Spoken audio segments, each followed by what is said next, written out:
This is Jason Clemmons, Doctor of Chiropractic at the Rock Health and Wellness Center, and this is Life with Jason Clemmons, DC. We are live on this Thursday, December 5th, right here from the Rock Health and Wellness Center studios, and on the radio at 98.7 Walk by Faith, 1420 AM Lubbock Christian Nation, and 987radio.com. We're on social media, and we are coming to you from all over the world. So we're out here in the Mecca of health and wellness, Lubbock, Texas, where from here, anything's possible, I think is our motto out here at Texas Tech. So that's what we're saying from health and wellness standpoint. And I hope you guys had a great day. I hope you had a good routine week. I hope you got back into your routine of health and wellness. I hope you got some sleep. I hope you got back to working out. I hope you got away from that processed food and started doing all those things that you do as healthy people. Because I know that you are healthy people out there. I don't even know. I said it to somebody. September, October, November, December. So 4 and 12, 16. We're in our 16th month now doing the show. I know you guys that are 16-month listeners and are just, man, by now you're just probably just is getting to be crazy healthy. You're just not even knowing what to do with yourself. You're so healthy. That's what I'm figuring is going on out there. So good for you. Good job if you're one of those people. If you're new to the show and you haven't quite figured this out yet, that's all we do is we talk about health. I'm a chiropractor. I'm a subluxation-based functional neurology family wellness chiropractor. That's what I do. Never done a workers' comp case in my entire life. Wouldn't even know how to do it. Don't do car wrecks. Don't do all that stuff. I had two different patients talking to me about their chiropractors that inject like lidocaine or something into the knots in their neck and shoulders. I was like, what? Yeah, that's a weird thing. I guess some of the guys do that stuff, God bless you. This is America. You can do what you want to do, but not at the Rock. We're not going to do that. We're not going to inject you with something. We're going to try to work on your posture. We're going to try to work on your brain. We're going to try to detect interference in your nervous system, which we call a subluxation. And everything we do on this show and everything we do in our office is subluxation based, meaning interference in the nervous system. And so we're trying to find where is interference in the nervous system. What causes interference in the nervous system? Physical, chemical, and mental emotional stress. The combination of all of them. And this is one of the best weeks to understand that because last week, a lot of us had all three of those. We had physical, chemical, and mental emotional stresses. And so you add all that together, all the end of the year stuff. What are we going to do for Christmas? How are we going to get all this paid for? All those stressful things that we deal with this time of year. Am I going to get any time off or am I not going to get any time off? What are we going to do with our new coordinators at Texas Tech? All those things that some of us get stressed out about. That's mental stress and any sort of bad food we might have been eating and then lack of exercise that we might be getting. All those things, going, traveling, we had a combination of all of them this week, and it showed up in the office, and it probably showed up in your life too, because you probably noticed that you might have been a little bit more fussy, you might have been a little bit more sore, and so we're going to try. That's what we do. We try to talk about interference in your nervous system, and we touched on it a little bit last night, and there was a couple things in last night's show that I wanted to just highlight, and then I'm gonna cover a couple things too.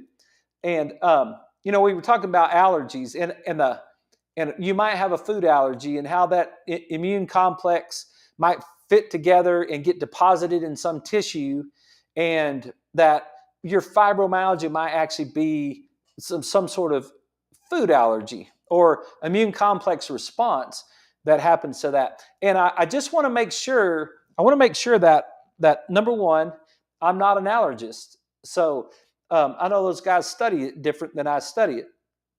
Number two, I'm talking about nervous system interference. And nervous system interference is anything that alters normal nervous system function. And even in that definition might be arguable on what do you define as a normal nervous system function. But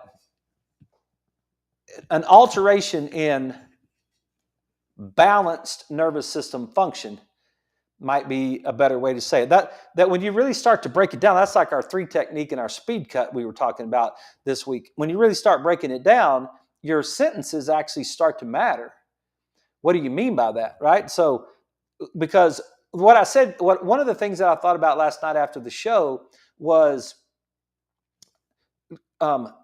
depositing of the immune complex into the muscle tissue, causing you to be stiff and causing abnormal muscle function, abnormal tendon function, abnormal fascia function that might be caused from some sort of food allergy.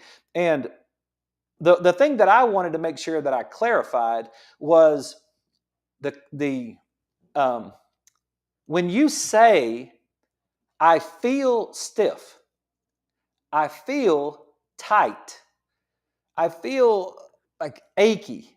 Anytime you say, I feel anything, then you've brought the nervous system into the conversation, because you only feel anything in your brain. It's not, if you smash your hand in a car door, you might think that you're feeling it in your hand. And, and it might, you might argue with me that I'm an idiot because you're like, dang it, Jason, it hurts in my hand. Okay, that's fair enough. But if your hand wasn't connected to your brain, you wouldn't be able to feel that pain in your hand. It's being sent to your brain from your hand, and that's why you feel it. So when you say, I feel stiff, your muscles may not be functioning properly, but your muscles are communicating to your brain in some form or fashion. Your muscles are communicating to your brain an abnormal function. They're functioning wrong. They're functioning outside their homeostatic or balanced realm of function. And the communication is being sent into the brain. Okay, that's really what I wanted to clarify on that deal. I felt like last night, sometimes I'll go back over some of the things that we said on the show, and I'll try to make sure that I made it clear to you. And so I'm like, I need to make sure that I say that so that everybody understands it. When I look at it, I'm coming at it from a subluxation-based nervous system, functional neurology, wellness mentality. That's it, right? So what Dr. Guest was talking about when he was talking about the in his book last night that we were reading, and if you guys didn't see it, it's on our Facebook page. It's on the Walk by Faith Facebook page. It's on at Health from the Rock, and you can go find it on YouTube, and it's at Jason Clemmons DC on X.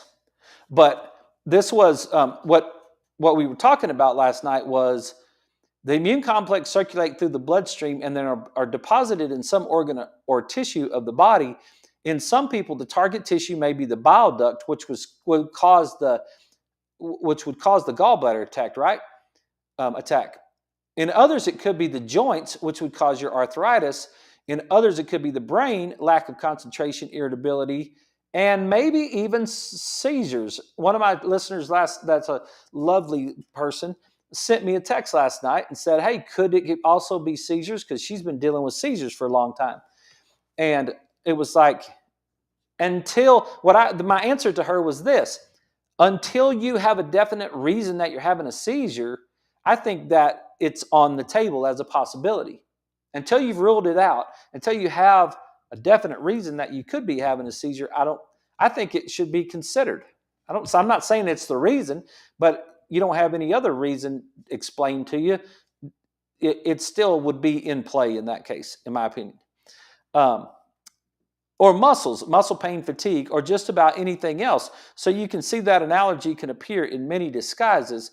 In many cases, the patient and the doctor never even considered that symptoms may be allergy related. Now, we had a good conversation this morning while we were working out about, what if you're new to West Texas and all of a sudden you're introduced to something that causes an allergy? That's fair, and that can be a thing too. You can also be here for a long time and develop an allergy to something. That's fair too. My point was there's a reason for it, and you might actually consider that something that's going on in your diet could be contributing to it. And so I found an article today. Dr. Guest, as you go on, he said he had two different things, and he said in his book, he says, all right, Dr. Wonderful, don't get carried away. So if the allergy might show up as anything, and it may take days after the exposure, how can I know if an allergy is involved and what am I allergic to? And he said there's two basic ways to find out. The first one is called the elimination diet. So I wanted to give you this because this is the solution that you might use if you think you might be dealing with a food allergy of any kind. And I'll tie it into this article that Dr. Guest gives us here. But he says, you eliminate the most likely allergenic foods from your diet for about 3 weeks to see if it makes you feel better. Then you add the suspected food back into your diet, one new food every third day, to see which one causes a reaction. This method has an advantage of being inexpensive, and it can identify foods that you are sensitive to, but not truly allergic.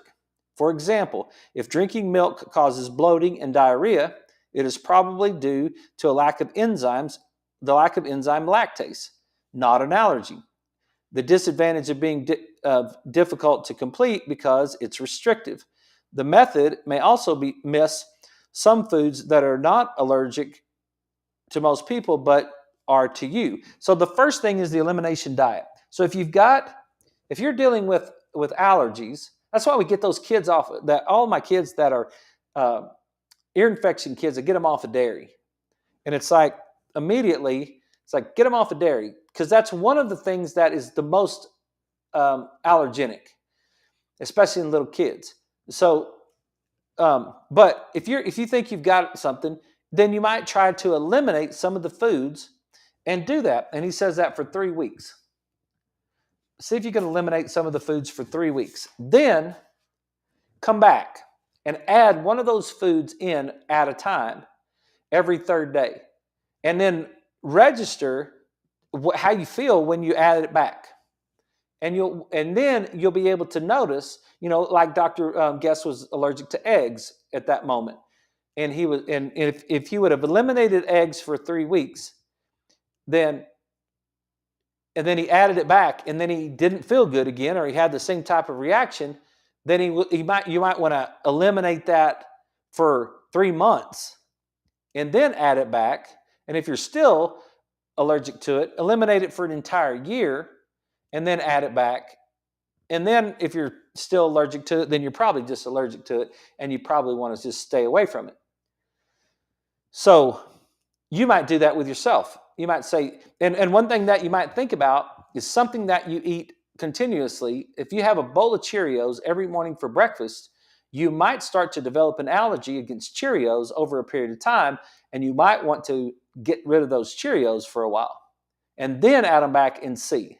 Now, I think you should get rid of Cheerios altogether, but if that's what you do, then that's one way that you could kind of control that and see if you're allergic to that. So, and you'll know it because you just feel so much better. You won't be bloated. You'll have more energy. Your sinus troubles will clear up, all that sort of thing. So, now that we've kind of jumped right into this, what would be something else that a person might be dealing with that might actually be related to their diet? And that's what, wait, before I go there, the second method of identifying a delayed allergy is laboratory testing. Now that can get expensive, but you can do blood work and different kind of lab tests to see if there's an allergy. So those are the two ways, the elimination diet and the allergy testing. So another thing that may be related to diet is when you get into something of joint pain.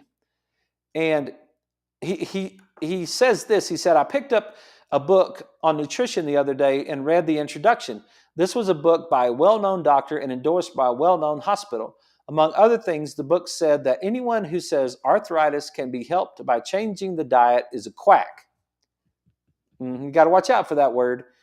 You got to watch out for that word, because that came from the Medical Association. Maurice Fishbein, look him up. Usually comments like that just roll off me like water off a duck's back. Funny. But this time it really ruffled my feathers. The doctor has apparently not kept up with the scientific literature. For example, volume 338, pages 899 and 902 of the medical journal Lancet. So I went and got that article, which we have, and I will share it with you guys. And I want to talk about it because this is dealing with rheumatoid arthritis. And you guys that have rheumatoid arthritis, I'll be willing to bet you that you went and got a blood work. You got some blood work. First of all, you had pain. You went and got blood work done. And then the blood work came back that your RA factor or whatever is high. And then they told you that you have rheumatoid arthritis and it's genetic. It's an autoimmune disease and you're going to have it for the rest of your life. And there's nothing you can do about it. And here's the pills that go along with it. Okay, that's a typical way. But let me just read this to you. This comes from the Lancet, October 12th, 1991, volume 338, pages 899 to 902. Controlled trial of fasting and 1-year vegetarian diet in rheumatoid arthritis. And this was a whole group of people, but no, just individual people that put it on. It says, fasting is an effective treatment for rheumatoid arthritis, but most patients relapse on reintroduction of food. The effect of fasting, followed by 1 year of vegetarian diet, was assessed in a randomized single-blind controlled trial. 27 patients were allocated to a 4-week stay-at-home health farm. No, a 4-week stay at a health farm. They were allocated to a 4-week stay at a health farm. So they went to a health farm, which is like pretty cool. I thought about that once. There was a prison out in Littlefield that was sitting vacant for a while. And I thought we should open that up as a health farm. Wouldn't it be so cool? Like if you went to a prison and we locked you in a cell and that we made you break rocks or something out there during the day as exercise, and then we locked you up and we only fed you whole food that was good for you and only allowed you to drink stuff that's good for you. You guys still don't drink soda and all that stuff, right? I mean, after all this, you guys are not drinking this high fructose corn syrup stuff, right? Carbonated water. You're not drinking that. I see people still drink that every once in a while. It makes me wonder what are they thinking about. But so this study here, these 27 patients were allocated to a 4-week stay at a health farm. After an initial 7 to 10 day subtotal fast, they were put on an individually adjusted gluten-free vegan diet for 3.5 months. The food was then graduated to a lacto-vegetarian diet the remainder of the study. A control group, 26, so this is a group, stayed for 4 weeks at a convalescent ordinary diet throughout the whole study. After 4 weeks at the health farm, the diet group showed a significant improvement in number of tender joints, Ritchie's articular index, number of swollen joints, pain score, duration of morning stiffness, grip strength, erythrosedimentation rate, ESR, C-reactive protein, white blood cell count, and a health assessment questionnaire score. These did not improve in the control group. The benefit of the diet group were still present after 1 year, and evaluation of the whole course showed significant advantages for the diet group in all measured indices. This dietary seems to be a supplement to conventional medical treatment of rheumatoid arthritis. So Murphy's notes on this is a general practitioner. It's funny because I looked it up in Dr. Guest's book, his reference, and on the first couple of entries from the search, Dr. Murphy had it, and I already had this same article on my computer from the articles that I get from Dr. Murphy. So I thought that was pretty cool, actually. But it says most general practitioners and rheumatologists note that patients with rheumatoid arthritis often have improved symptoms by eliminating certain foods. Fasting reduces objective and subjective indices of rheumatoid arthritis disease. These authors evaluated the effect of a short fast followed by a 1-year vegetarian in patients with rheumatoid arthritis. The study used 53 patients with confirmed rheumatoid arthritis. So these guys had confirmed rheumatoid arthritis. So they probably, more than likely, have already been through what I described earlier. They started talking about their joints hurting, their joint pain, and then they went to the doctor. The doctor did the blood work. The blood work, follow me on this one for a second. The blood work expressed what the body was expressing based on the environment that the body was in. Think about that. What would you think your blood work would say if your joints hurt? Your blood work would probably say you have a lot of the markers that go along with joint pain, right? It makes total sense. And even if it was in some genetic form, it would be an epigenetic form. Put yourself in an environment that's incongruent with health, and your genetics will express themselves in that environment. And now what do you get? You get rheumatoid arthritis. And you've been told that rheumatoid arthritis is not, it's not osteoarthritis, it's not overuse problems. There's nothing you can do about it. You better just start taking your meds, right?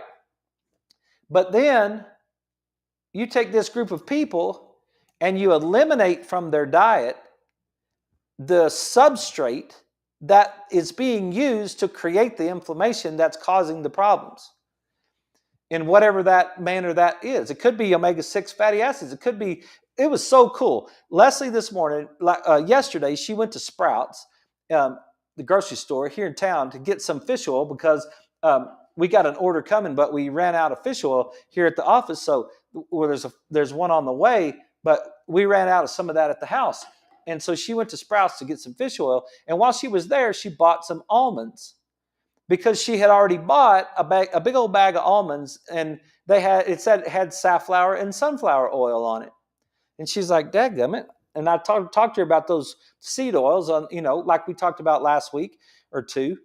And so she bought these almonds, and they were sitting there, and they had a different kind of package, and I don't even remember the name of them. But it said cooked in sea salt and olive oil on the front of the package. And so this morning, after we did the workouts, I went home and got her, and then I walked in the house and I saw that bag of almonds sitting there, and I didn't know what it was because it was a totally different look of almonds and a totally different bag I'd never seen before, because Sprouts carries some of those products that are kind of supposed to be healthier. And so I looked at it, and so I saw the front of it. It said cooked in sea salt and olive oil. And so I just flipped it over to the back and looked at the ingredients. And the ingredients said safflower and sunflower oil. And so I asked Leslie, I said, what'd you buy these for? I mean, not that I care. She's a grown woman. She could buy whatever almonds she wants, right? But I just said, what'd you buy these for? And she said, why? And I said, well, they have safflower and sunflower oil in them. And she said, are you kidding me? And I was like, nope. And she said, I just looked at the front of the bag where it said sea salt and olive oil, and I didn't even look at the ingredients. And I was like, yeah, it's jacked up, right? And it's jacked up that I don't even understand it. Why do almond people insist on cooking almonds in seed oils that are omega-6 heavy? Just makes the almond more omega-6 heavy than it already is. It's like it doesn't even make any sense. But I'm sure there's some reason they do it, but it's like, dude, stop. But that's what I'm talking about is like, look, these people if you eliminate the substrate, maybe it's the immune complex, maybe it's the inflammation. MJ put that last night. He made a comment on the show, and he said, how about it's the inflammation that triggers the mucus buildup that ends up causing the problem? And I was like, yeah. So the inflammatory markers, the things like these seed oils and the high six things, the processed foods, all those sort of things may be contributing to rheumatoid arthritis. And if you were to fast, clean it out, and then not add back those bad foods, you could actually solve your rheumatoid arthritis problem. Think about that. Like you could solve it, and that's what they're saying right here. Through this study, they were allowed to continue using the pain drugs, including non-steroidal anti-inflammatory drugs. However, they were not allowed to consume omega-3 fatty acid supplements because they are powerful anti-inflammatory. Yeah, what a crock of crap. They probably felt like it was unethical to take their non-steroidal anti-inflammatory drugs away from them while they were going through this diet change. And it's like, if they had just gone with their fish oil and their turmeric, they probably would have knocked it down a whole lot anyway. The study is a 13-month perspective, and we got to take a break. So we'll come back. Finish this up, and then I want to talk about some other things tonight too. So you guys stick around with us. We'll be right back right after these messages.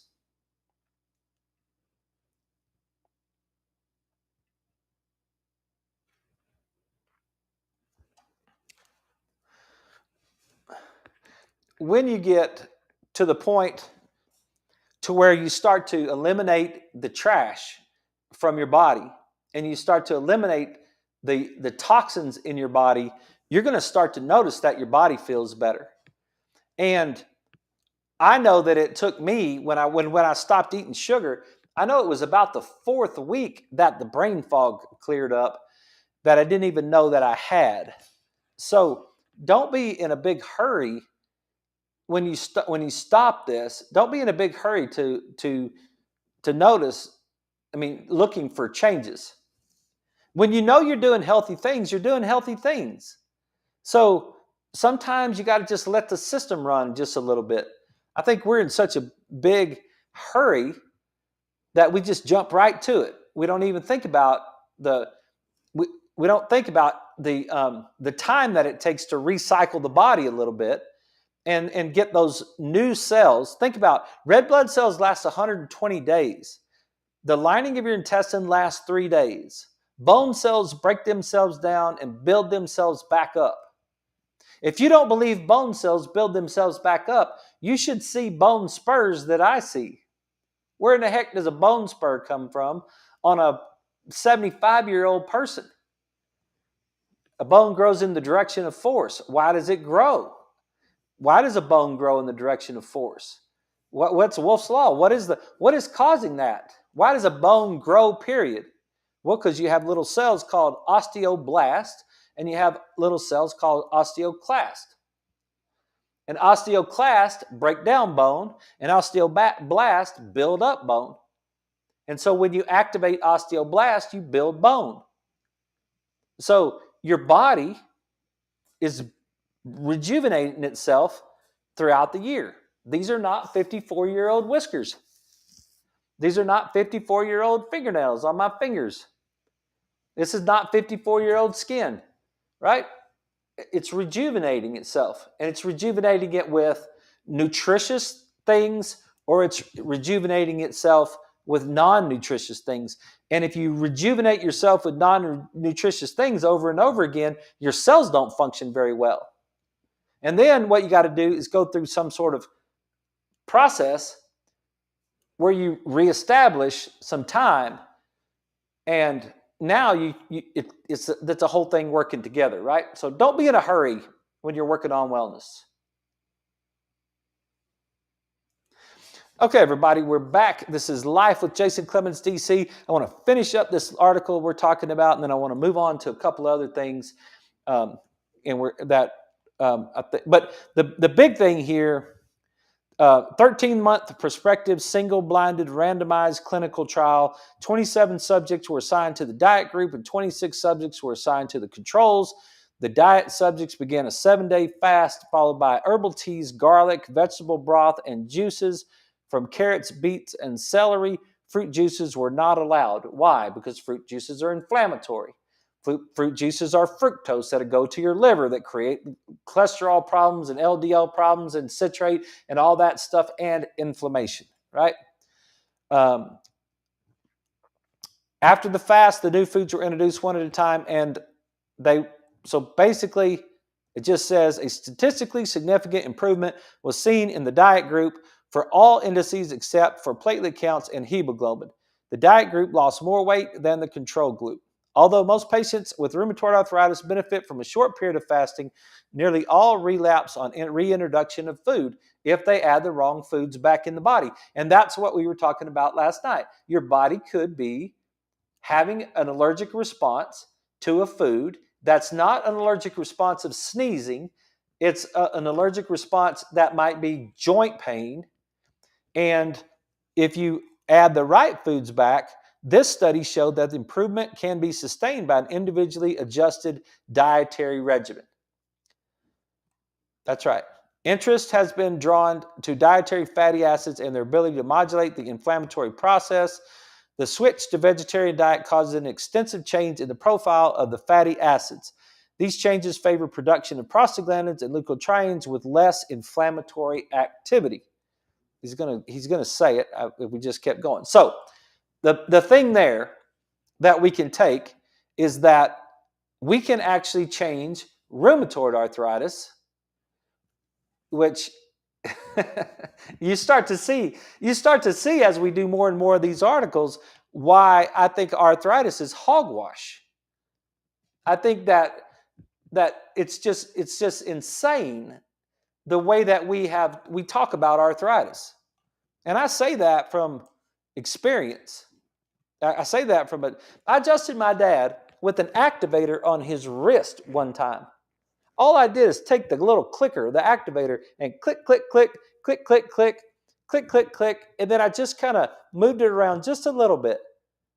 And in less than 10 minutes, he had a half of a golf ball size swollen spot on his wrist. And he said, "Is this supposed to happen?" And he had that that thing was bubbled up right there. And I was like, "Nope, Dad, that's not supposed to happen." And that was my one shot at adjusting him. That's my one chance I got to try to get him. And I'm like, what I think about now when I tell that story is I think he should have been taking a bottle of fish oil every day, not a teaspoon of fish oil. He should have had a new bottle, open it up, drank the whole entire thing. He was so inflamed inside his body that he was eaten up with arthritis from his tailbone to his neck. He was eaten up with arthritis. No, he was eaten up with inflammation, and he didn't have that 6:3 ratio needed to be attacked like crazy. And we didn't do it, and it ate him up, and he died, and all that stuff, right? So, but maybe you can take an article like this if you have rheumatoid arthritis, and you can say, okay, if I actually changed my rheumatoid, if I changed my diet, I might actually change my rheumatoid arthritis. And if you change your diet, you might actually change your joint stiffness. You might actually change your muscle stiffness. You might actually change your brain function. You might actually change your whole entire health, all of it.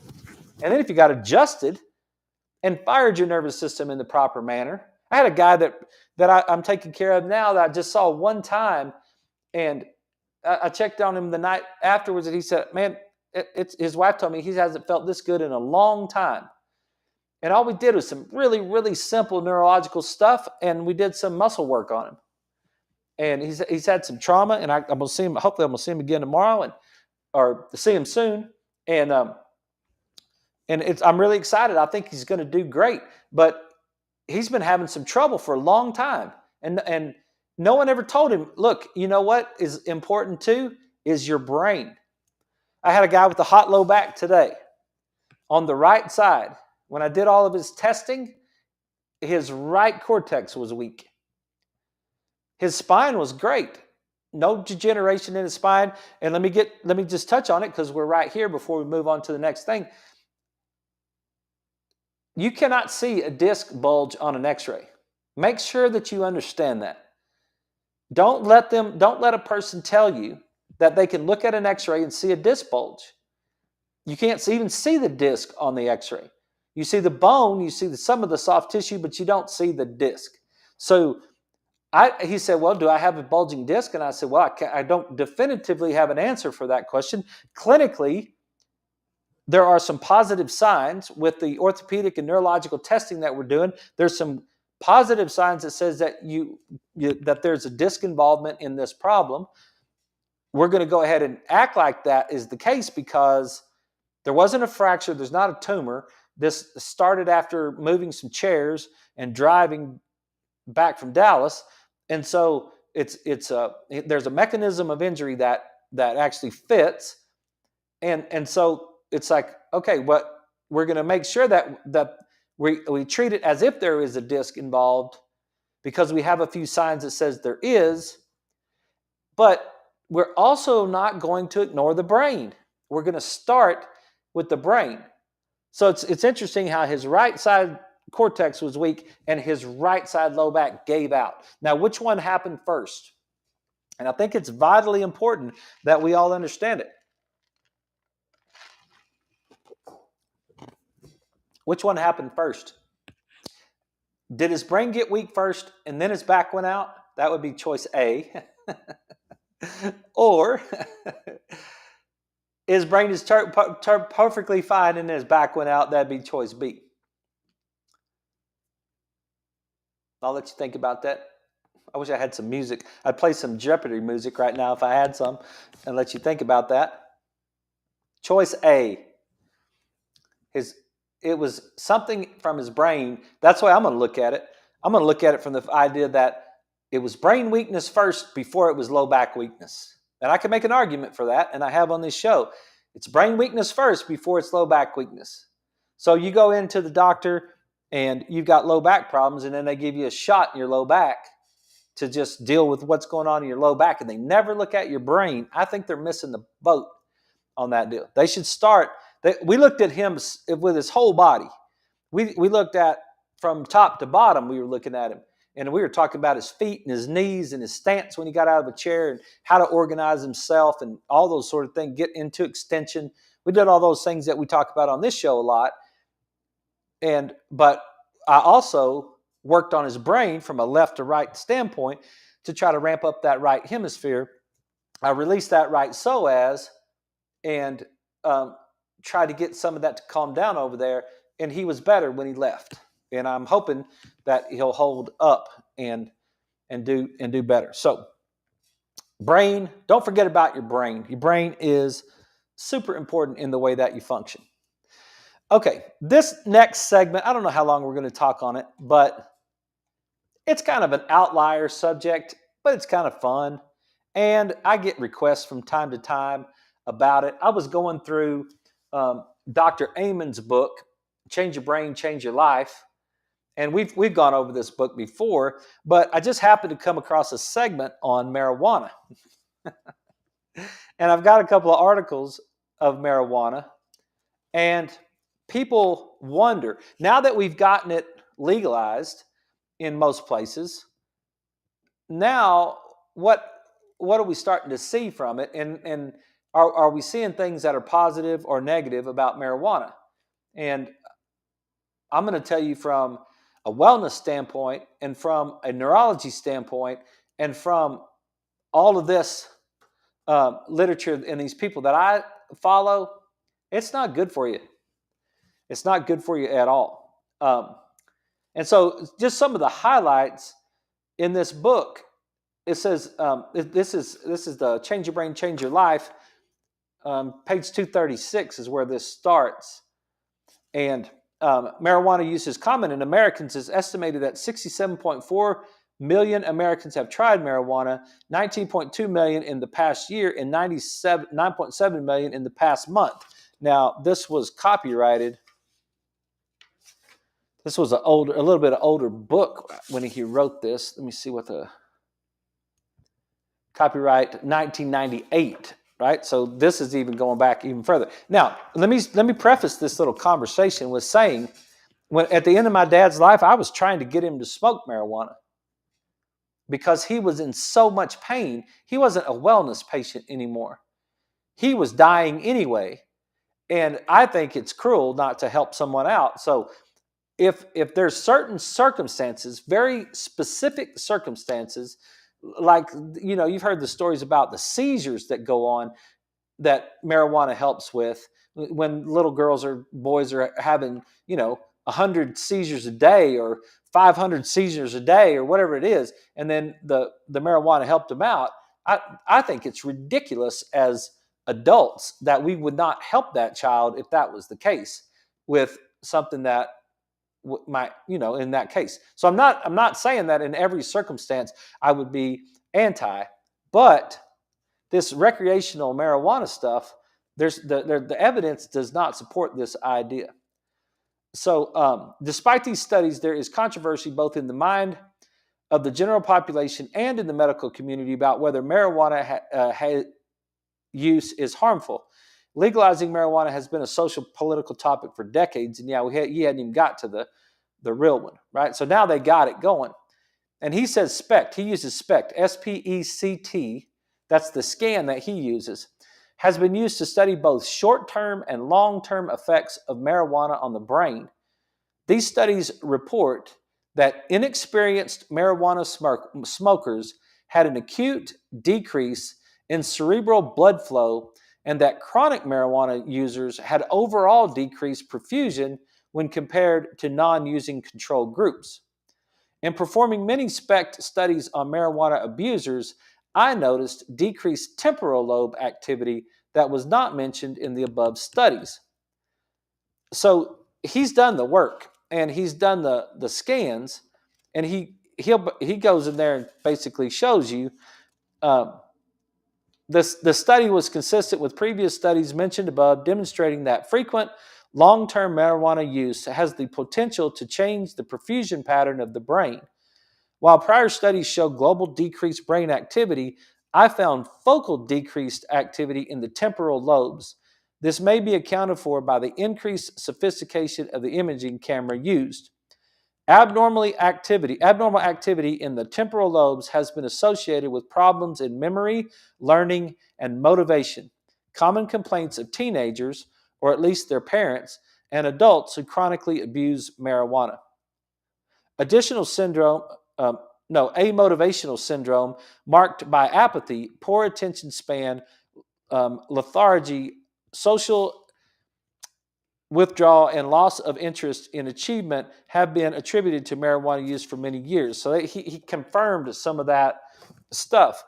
And then I've got two articles about marijuana, and one of them is about cardiovascular. So let me get these out of the way here. Adverse cardiovascular, cerebrovascular, and peripheral vascular effects of marijuana inhalation. What cardiologists need to know. This is the American Journal of Cardiology. This is, there's several MDs that wrote this. This is January 1st, 2014, volume 113, number 1, pages 178 through 190. No, 187 through 190. And it gets into with increased widespread use of marijuana, healthcare providers should know the potential for marijuana-associated adverse cardiovascular effects. The main active substance in marijuana is that THC, which affects cannabinoid receptors in the brain and periphery with predominantly psychoactive effects. There are several well-recognized complications associated with marijuana use, including psychiatric, respiratory system, and cardiovascular disorders. The adverse cardiovascular effect of marijuana have been recognized for over 40 years. These authors reviewed the literature linking marijuana use to the following serious adverse events. Number one, acute myocardial infarction. The risk for developing myocardial infarction was 4.8 times higher than average in the hour immediately after marijuana use. Coronary angiography showed normal coronary arteries with a significant reduction in coronary flow. So now we got a definite heart issue. And the last one is sudden cardiac death. Potential mechanisms for sudden cardiac death after marijuana use could be related to the development of acute myocardial infarction and or arrhythmias, the non-reflow phenomenon, or increased catecholamine levels. So cardiomyopathy, stroke, transient ischemic attacks, peripheral atherosclerosis, syncope, like dizziness and passing out, vascular tachycardia and ventricular tachycardia, vascular spasms, temporal increase in blood pressure. So those are all some of the effects that this particular article pointed out. And then there's another article that might be of interest, and that is, let me change this right here. So you can see this. Does cannabis legalization change healthcare utilization?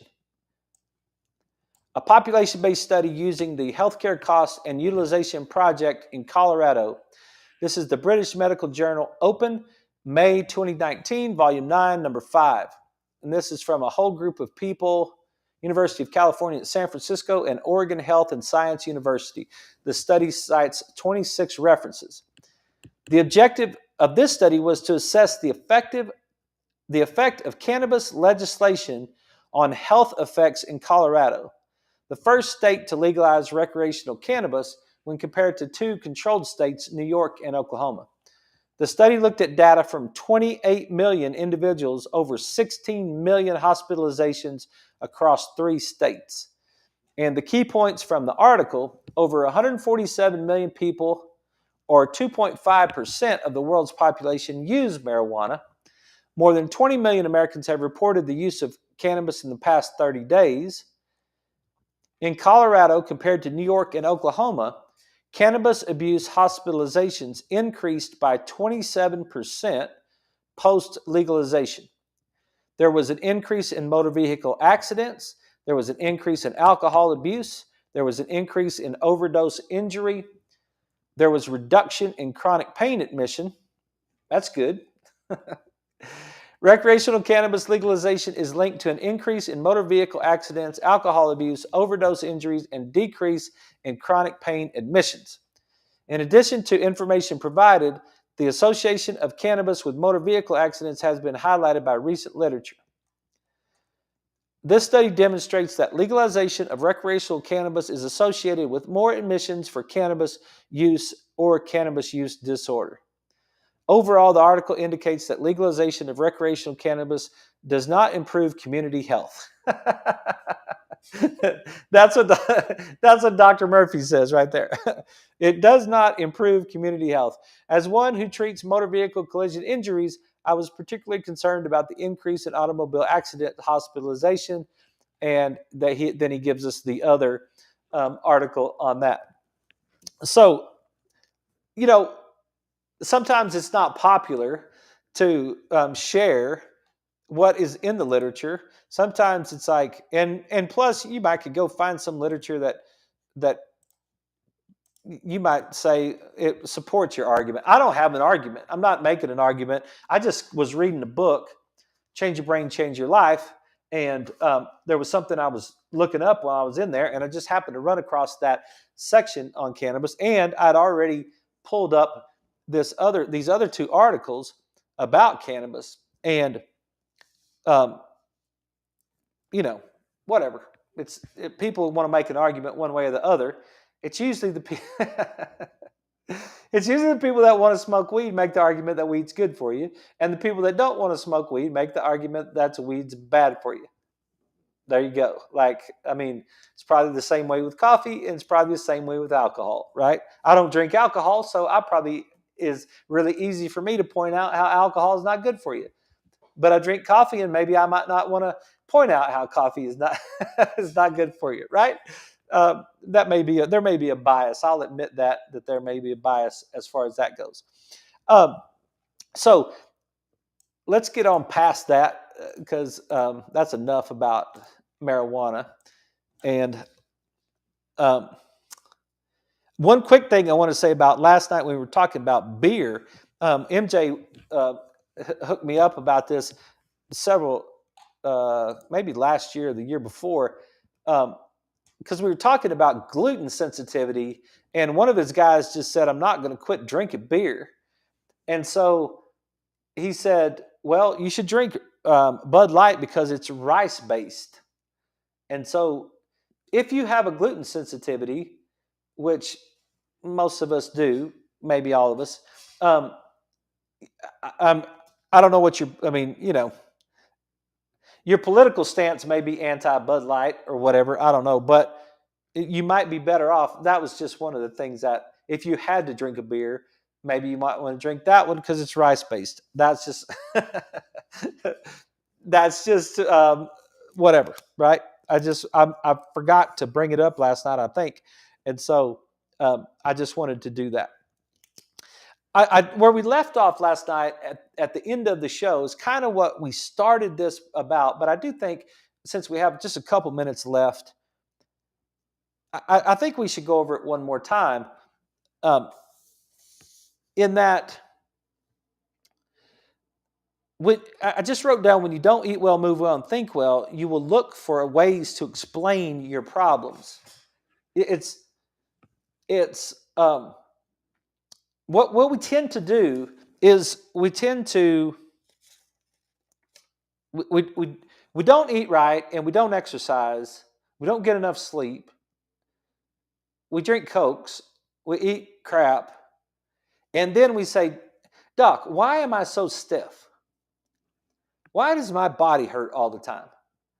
And it's like, well, I mean, and I know you guys, you original wellness people right here, you guys know already, but you just hear it sometimes, right? You just hear it, and it's just like people will say that.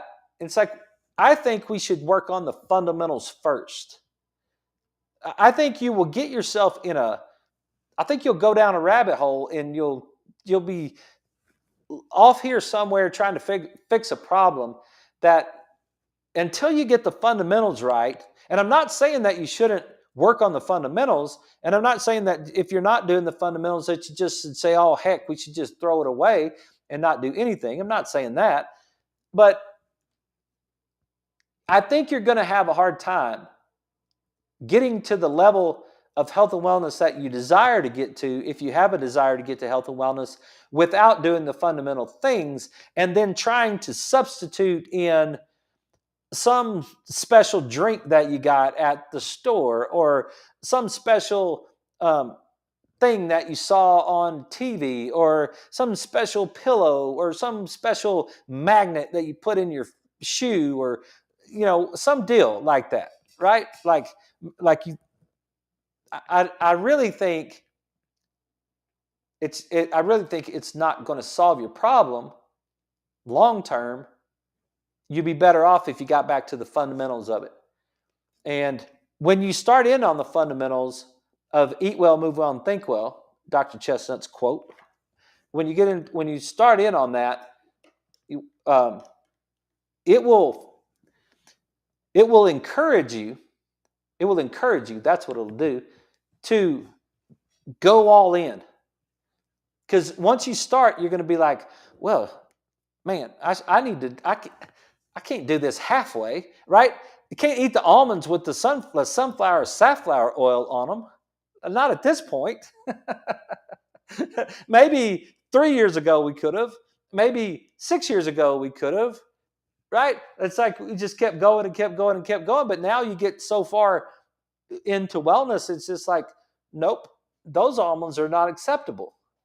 And almonds are still a little bit high in sixes, So you don't want to eat them all day long every day, but it's like you sure don't want to eat them if they're with that. And so I just had that written down because one of my ladies just said, I'm so stiff. And I said, well, are you working out?